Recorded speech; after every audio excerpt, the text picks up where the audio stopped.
Descubrimiento a la colonia de Chile. El objetivo de esta sesión es comprender el proceso de descubrimiento y conquista de Chile. El descubridor va a ser un socio de Pizarro que va a participar de la campaña de conquista que hizo Pizarro justamente en el reino de Virú, en Perú, conquistando el Tahuantinsuyo. Pero el señor llamado Diego de Almagro, cuando se consolida esa conquista en el Perú por parte de Pizarro, con obviamente la ayuda importante de este socio que era Diego Almagro, va a surgir una especie de tensión entre ambos, dado que Almagro va a estar exigiéndole a Pizarro la parte que le corresponde como socio de las ganancias de la conquista del Tahuantinsuyo. Obviamente Pizarro no quería compartir la conquista lograda, pero llegaron a un acuerdo. Y era de que Diego Almagro organizara otra expedición con aportes que obviamente Pizarro le iba a ayudar para que viajara hacia la parte sur del Tahuantinsuyo a conquistar las tierras de Chilí, que significa en quechua regiones frías. ¿Ya? Es así que viaja con cerca de 500 españoles y varios miles de indígenas hasta lo que era el reino de Chilí. ¿Ya? El viaje va a ser bastante tortuoso para Diego Almagro, con muchas complicaciones. Va a seguir el camino del Inca, que va por el altiplano.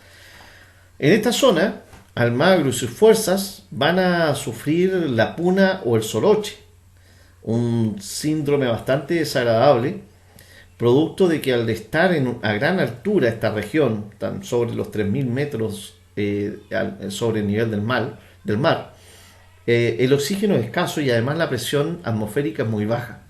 Eso causa que la gente se fatigue muy rápido, le cueste respirar, se maree, le den náuseas y obviamente no puede hacer su vida cotidiana de la misma manera como lo hace habitualmente.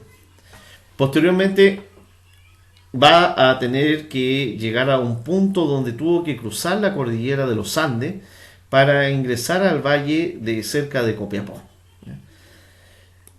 La travesía, como les decía, fue acompañada con cerca de 3000 indígenas yaraconas, que eran los que encargados de cargar los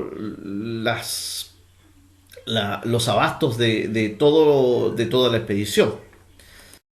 En la cordillera la travesía fue bastante tortuosa también, dado que las bajas temperaturas va a matar una gran cantidad de indígenas y de españoles de esta expedición, como también los desbarrancamientos. Tenían que surcar por senderos muy estrechos, donde los caballos y los animales que llevaban arriando se desbarrancaban, junto con una gran cantidad de españoles e indígenas que los guiaban. La hueste de Almagro va a sufrir mucho hasta poder llegar hasta un punto en que pueda bajar al Valle Central. En este punto, una vez llegado al Valle de la Concagua, donde Almagro ya encontró tierras mucho más agradables, con temperaturas más cálidas, vegetación y agua, se va a encontrar con un personaje muy especial. Don Gonzalo Calvo de Barrientos. Este señor era un español, un soldado, que había llegado junto con Pizarro, conquistaron el Perú, pero lo encontraron robando, por lo tanto fue castigado. Le cortaron ambas orejas y lo abandonaron en el desierto a su suerte.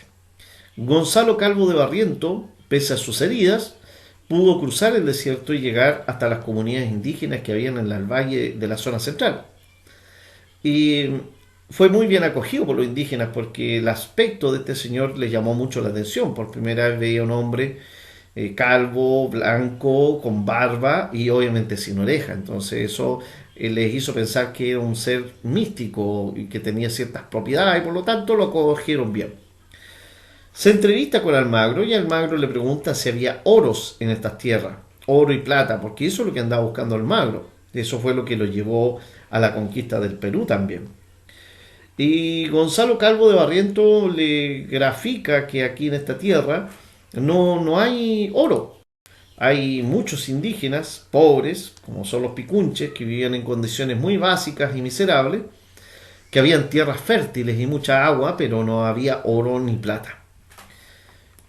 Fue una gran decepción y malestar a Almagro, que se sintió incluso hasta traicionado por Pizarro, porque Almagro había puesto buena parte de los recursos necesarios para haber concretado la conquista del Perú y está viendo de que no recibe para nada un resarcimiento justo por eso. Se devuelve hacia el Cusco y llegando a Copiapó decide no cruzar la cordillera de los Andes y prefiere probar suerte por el medio del valle, donde él esperaba que continuara verde y con temperaturas agradables. Pero se encontró con el desierto de Atacama y el desierto de Tarapacá, ambos desiertos más secos del mundo. Entonces, ahí las pocas y nada huestes que lograron sobrevivir al viaje van a terminar liquidadas. Llega Almagro ya con totalmente maltrecho, perdido casi todos sus recursos y sus hombres, y más encima advierte de que Pizarro ya repartió su cuota de poder y de tierras y se las entregó como su segundo al mando a su hermano, el hermano de Pizarro, cuando le correspondía eso a Almagro, siendo él un socio que entregó también recursos y materia para poder realizar esa conquista. Esto hizo que entre Pizarro y Almagro se declarara una guerra civil, una guerra interna entre ellos, hasta que Pizarro toma preso a Almagro y lo ejecuta, lo manda a morir, obviamente ejecutado, ¿ya? Con esto, lo único que va a quedar es una mala fama de las tierras de Chile, que obviamente Almagro se encargó de promover entre el resto de los españoles, señalando que aquí obviamente no había oro ni plata y que el viaje en sí era demasiado tortuoso como para que valiera la pena. Muchos años después, pensemos que Almagro llegó en 1536 acá al Valle de la Concagua. En el año 1550 va a aparecer otro personaje, don Pedro Valdivia, quien va a interesarse por venir a las tierras de Chile, las regiones frías según los quechuas, puesto que su intención no era primordial el oro y la plata, ¿ya? De hecho le interesaba, pero no era lo primordial. Pedro Valdivia tenía la intención de crear un nuevo reino, un gobierno, una gobernación, que obviamente la iba a dirigir él.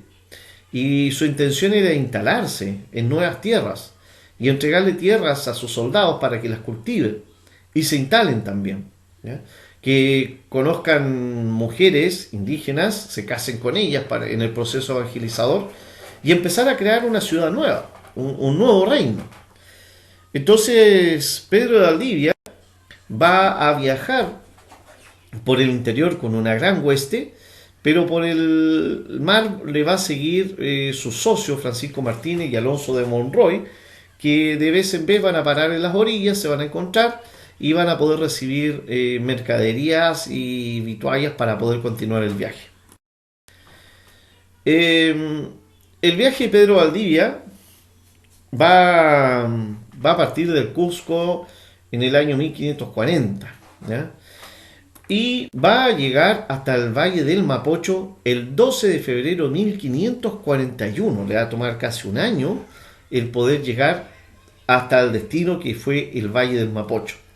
Recuerden aquí, todas estas tierras eran tierras incaicas, que hasta los caminos del Inca, habían autoridades incaicas, y todos estos nativos estaban dominados por el imperio inca. Por eso Mapocho recibe muy bien a Pedro Valdivia y le da indicaciones de dónde podría instalar el lanzamiento de su futura ciudad, indicándole que podría instalarse a los pies del Cerro Huelén, que actualmente es el Cerro Santa Lucía, y a la orilla del río Mapocho, lo que es el actual emplazamiento del centro de la ciudad de Santiago. Los conquistadores españoles tenían el imperativo de tener que fundar las ciudades de acuerdo a lo que se conoce como un damero ajedrezado, es decir, esta forma de calle rectas que se cortan entre sí, dejando manzanas, ¿ya?, de espacio para poder instalar las viviendas y las actividades productivas.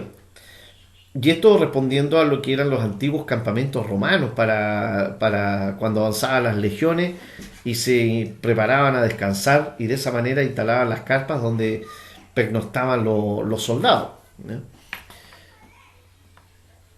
Más adelante, Pedro Valdivia se va a dar a la tarea de ir fundando otras ciudades, como la de La Serena hacia el norte, después bajar al sur y fundar ciudades importantes como Concepción, Valdivia, Villarrica, Angol, el Fuerte Tucapel, Arauco y Purén, ¿eh?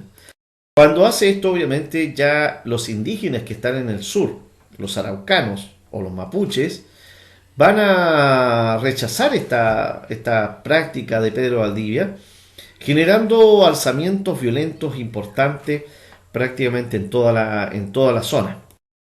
Aquí entra a participar este personaje que es Lautaro. Lautaro Mapuche, un muchacho que fue y trabajó como mozo de Pedro Valdivia y que le permitió a Lautaro observar a los españoles de cerca, hacerse un juicio y estudiarlos de manera de entender sus debilidades.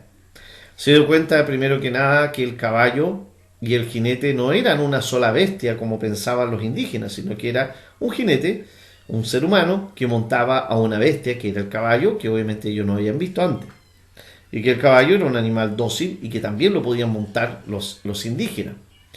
También el uso de las armas de fuego, y estudió muy bien cómo poder hacerle frente a las armas de fuego que usaban los españoles y así no causar bajas entre las filas de los indígenas.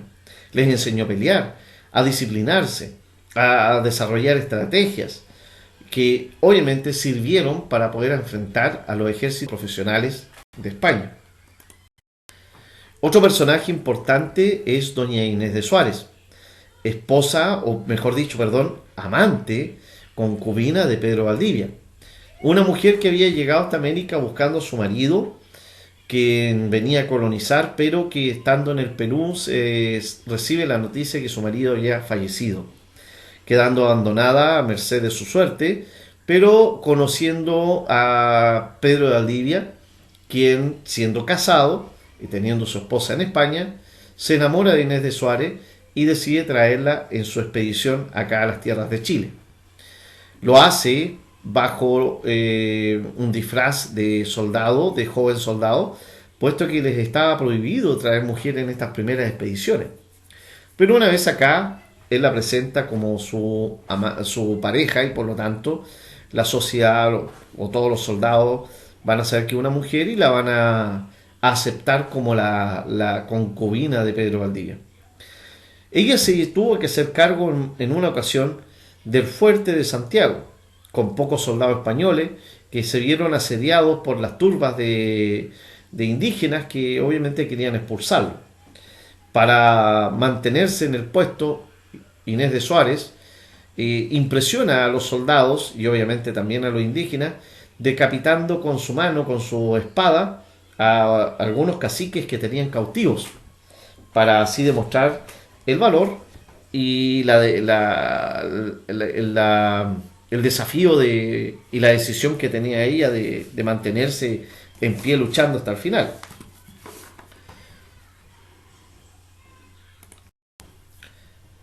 Los levantamientos indígenas van a continuar y no se van a detener más, de hecho, ¿ya? Hacia 1553, Pedro Valdivia recibe la noticia de que el fuerte de Tucapel estaba siendo atacado nuevamente por otro levantamiento indígena. Él parte con una hueste de soldados y en el camino es atacado y es atacado por sorpresa, obviamente, y capturado por los mapuches, donde finalmente le dan muerte con un mazazo. Se cuenta de que los indígenas se comen el corazón de Pedro Valdivia como manera de poder adquirir su valor y su fuerza, o que de sus huesos también hicieron flautas o instrumentos musicales, como manera de mostrar que aún así los araucanos seguían siendo guerreros bravos y difíciles de dominar. Esto va a durar hasta el año 1553 en que fallece Pedro de Valdivia y va a dejar un espacio vacío de dominio en estas tierras que va a durar hasta el año 1557, periodo en el que van a haber muchos levantamientos indígenas constantes y que van a causar estragos en las filas españolas. Pero en 1557 va a llegar este personaje, don García Hurtado de Mendoza, con el nuevo título de gobernador, reemplazando a Pedro Valdivia, y va a pacificar esta zona con mucha violencia, permitiéndose entonces fundar otras ciudades y refundar las ciudades que habían sido destruidas también por los indígenas, dando origen al periodo conocido como el periodo colonial. Finalmente les dejo la actividad correspondiente a esta clase y un número de WhatsApp para que puedan remitir sus consultas y poder aclarar sus dudas. Muchas gracias.